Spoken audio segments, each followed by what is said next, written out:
sun was setting over the vibrant village of Abba, painting the sky in shades of orange and pink.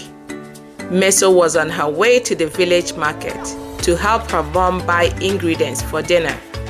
She loved the bustling energy of the market, the laughter, the chatter, and the smell of roasted corn. But today, something was different. As Meso walked along the narrow path near Abba market, she saw a group of children gathered near a mango tree. At the center of the group stood Uzo, the village bully. Uzo was bigger than most kids and had a loud voice that always made kids nervous. He held a stick in one hand and a shiny mango in the other. Meso's heart sank as she realized what was happening. Uzo was teasing Chike, a younger boy who looked on the verge of tears. "You want this mango, eh?" Uzo taunted, holding it just out of Chike's reach. "Jump for it, little rabbit." The children laughed nervously, but Meso didn't find it funny. She clutched her amber necklace tightly and whispered to herself, "Be brave and kind." Meso stepped forward. "Uzo, that's not right. Give Chike his mango back." Uzo turned to her, his eyes narrowing. "And who's going to make me? You?" He laughed. But Meso stood her ground. "I don't want to fight you, Uzo," Meso said, her voice steady but firm. "But it's wrong to pick on someone smaller than you." The other children gasped. No one had ever stood up to Uzo before. Uzo took a step closer, towering over Meso. "What are you going to do about it?" Meso's heart was pounding, but she remembered her grandmother's words. Courage isn't about not being scared. It's about doing the right thing even when you are. She took a deep breath and said, "You think being mean makes you strong, but real strength is being kind and fair." Uzo hesitated for a moment, surprised by her words.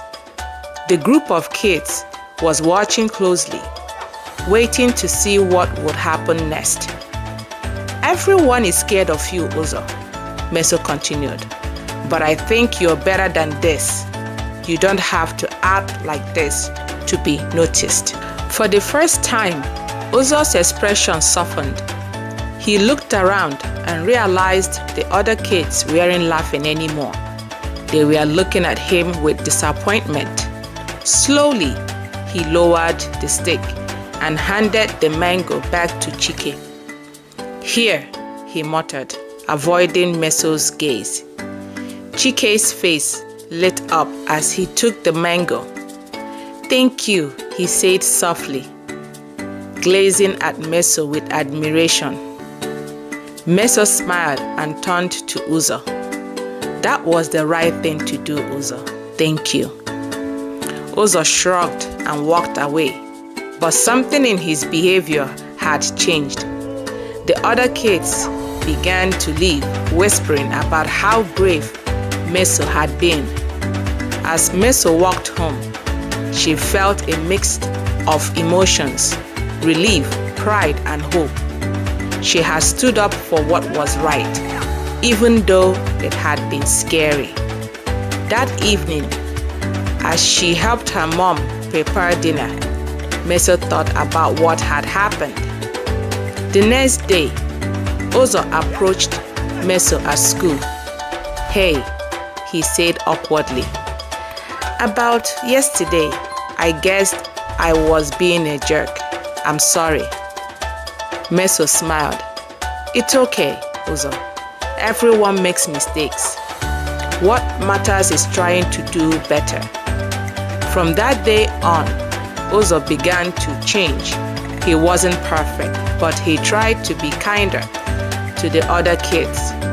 And when someone asked him why, he simply said, "Meso made me realize being mean doesn't make you strong.